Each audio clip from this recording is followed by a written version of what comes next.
Hey, welcome to Album April 2024. It's April 1st, and today I listened to The Doors by The Doors. Normally, when you hear about popular and influential rock groups from the 60s, they're usually British. Beatles, the Rolling Stones, and Queen a little bit later, but one of the more influential rock bands of the 60s was The Doors, who were American. And one of their biggest selling points was their frontman, Jim Morrison. However, if you know your music history, you'll also know that Jim Morrison is part of the 27 Club, a group of celebrities and musical artists who died at the age of 27. I've already covered other members of the 27 Club in Album April: Amy Winehouse, Kurt Cobain, now Jim Morrison, and there will be at least one more this month. And now, on to the review. I think for this year, I'm going to start trying to review the albums without using that 4-question format I've been using. I'm going to cover the things that would be answered in those 4 questions, but I feel like I've done enough reviews to get a little bit more free form and still convey what I want to get across. The Doors by The Doors, their self-titled debut, was okay. Definitely the most striking thing about the entire album to me, and not in a good way, is the way it was mixed. I hated the way that this album was mixed. It has taken me a long time to actually understand the difference between a songwriter and a song producer, but I do know the difference now, and I can say that the production on this album annoyed me to no end. I understand the fact that when mixing your tracks, some of the instruments you don't want to be right front and center, all the way at the front of the mix, but I really don't understand why you would ever want to have one of the instruments entirely in one ear and not the other. This was constant throughout the album. There will just be the bass in one ear, or there will only be drums in my left ear, or there will only be the organ in my right ear.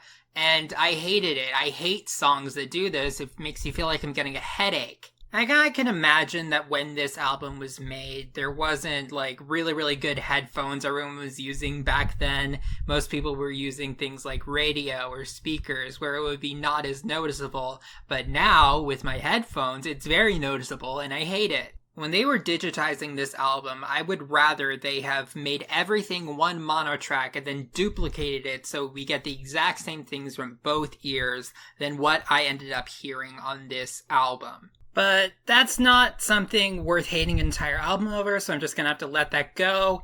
And if you remove that, I thought that this album was decent. A lot of people talk about how Jim Morrison was really something special when he was alive, and I won't deny that he was a very charismatic performer on this album, but out of the band members, he was not the one I was paying the most attention to. More than that, I was noticing Ray Manzarek, the keyboardist, because in a lot of these songs, there's like an organ sound. Now that I work with music and MuseScore, I know that sound. It's the rotary organ sound. In fact, I wouldn't be surprised if that sound being known as the rock organ sound was partially inspired by The Doors.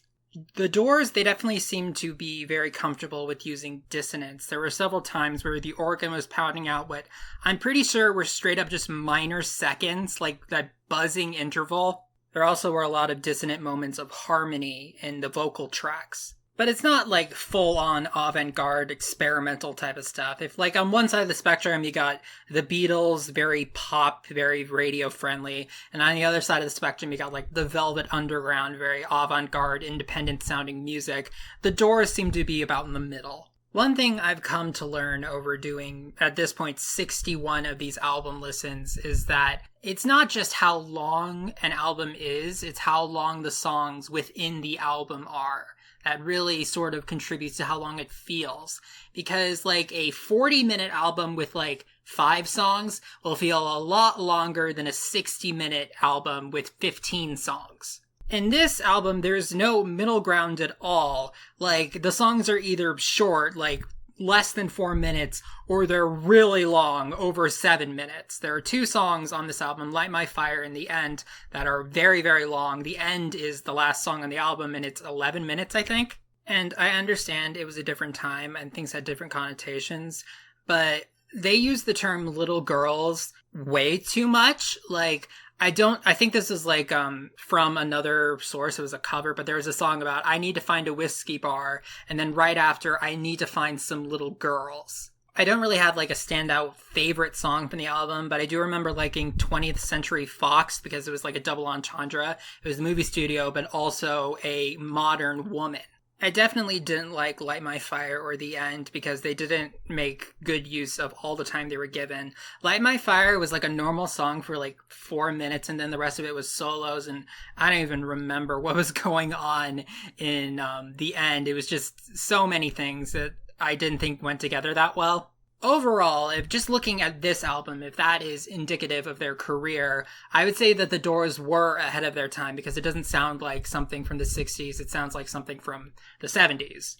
I don't hate old music, but there is a certain type of old music that I am going to like, and the Doors is not really it. But when it comes to critically acclaimed classic rock albums, I've certainly heard worse. I've heard better, but I've heard worse. I'd say that they're like upper mid-tier.